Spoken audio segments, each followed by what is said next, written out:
রাধে রাধে সবাইকে। আমি আসামের হুজাই থেকে পিঙ্কি। অনেকে হয়তো আমার ভিডিও দেখে আমাকে চিনে ফেলেছো, আবার অনেকে হয়তো আমাকে চিনো না, আজকে হয়তো নতুন দেখছো আমার ভিডিওটা।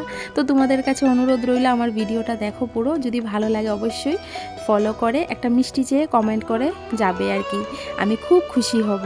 তো দিনটা ছিল শুক্রবার, সকালবেলা ঘুম থেকে উঠে আশিবাসি সারলাম, সেরে কিন্তু আমি পুজোটা দিয়ে দিলাম। এখন সময় বাজে সকাল 8:30। আজকে অনেক দিন পর আবারও চলে যাচ্ছি বাজারে। কেন জানো? এই যে দেখো, সবজি বাজার করতে। এমনিতে তো সাধারণত ঘরের বউয়েরা বাজারে যায় শপিং করার জন্য নিজের পছন্দের জিনিস, কিন্তু আমার ভাগ্যে সেটা নেই। আমি মাঝে মাঝে বাজার যাই নিজের পছন্দের সবজি বাজার করতে।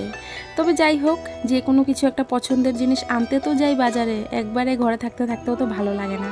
আচ্ছা, এদিকে আসার সময় 1 কেজি আমও নিয়ে নিলাম। আমাদের কিন্তু সেই মঙ্গলবার থেকে এখনো পর্যন্ত নিরামিষ চলছে, এটা হয়তো নন স্টপ রবিবার পর্যন্ত থাকবে, কারণ রবিবারে নাকি পূর্ণিমা, আর এই পূর্ণিমাটাও খুব ভালো। আর অমাবস্যা পূর্ণিমাতে তো নিরামিষ খাওয়াটা খুব ভালো, আর নিরামিষ খাওয়া দাওয়া করলে কিন্তু ঘরে একটু সবজিটা বেশি লাগে।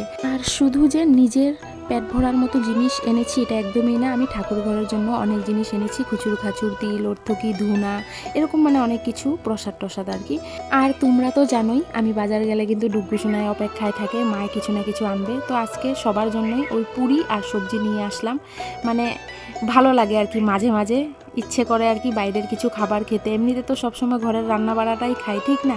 তো এই তো 3 জনের জন্যই আর কি বেড়ে নিচ্ছে। আজকে আর সকালবেলা ভাত টাত খাওয়া দাওয়া হবে না, কারণ এগুলা খেলেই তো পেটটা ভরে যাবে, ঠিক না? তো বুঝতেই পারলে আমি বাজার কেন যাই মাঝে মাঝে, নিজের পছন্দ মতো খাবারের শপিং করতে। আমার তো আর এতটা ভাগ্য ভালো নেই যে নিজের পছন্দের জিনিস বাজারে যাব শপিং করতে। যেমন ধরো কাপড় চোপড় আছে, গয়নাগাটি আছে, কসমেটিক্স আছে, এগুলা পেতে গেলে ভাগ্যটা ভালো হওয়ার দরকার। তবে যাই হোক, দেখো সবাই মিলে বসে কিন্তু সুন্দর করে খেয়ে নিচ্ছি।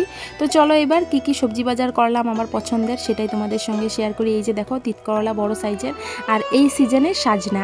এখানে আছে পটল। যেহেতু আমরা মানুষ মাত্র 2-3 জন, তার জন্য খুব অল্প অল্প বাজার করলাম আর কি। তো এই তো শসা আছে, কাঁকরোল আছে, ধনেপাতা, মিষ্টি কুমড়, থুর, পুঁই শাক।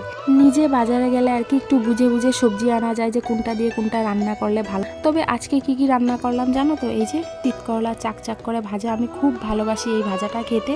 তারপর পুঁই শাক দিয়ে, মিষ্টি কুমড় দিয়ে একটা সবজি বানাবো, আর হলো পটল, আলু, টমেটো আর পাঁপড় দিয়ে একটা নিরামিষ তরকারি করব। তো দেখো তরকারি কমপ্লিট, মানে আমার রান্না বাড়া শেষই হয়ে গেছে। তো তোমরা বলো সবাই কেমন লাগলো আমার এই মিনি ব্লগটা? যারা যারা নতুন দেখছো তোমাদের কাছেও ভালো লেগেছে নাকি অবশ্যই জানাবা কমেন্ট করে, ঠিক আছে? তো রান্না বাড়ার শেষে এই তো গ্যাস টেসটা মুছে নিচ্ছি। সবাইকে রাধে রাধে।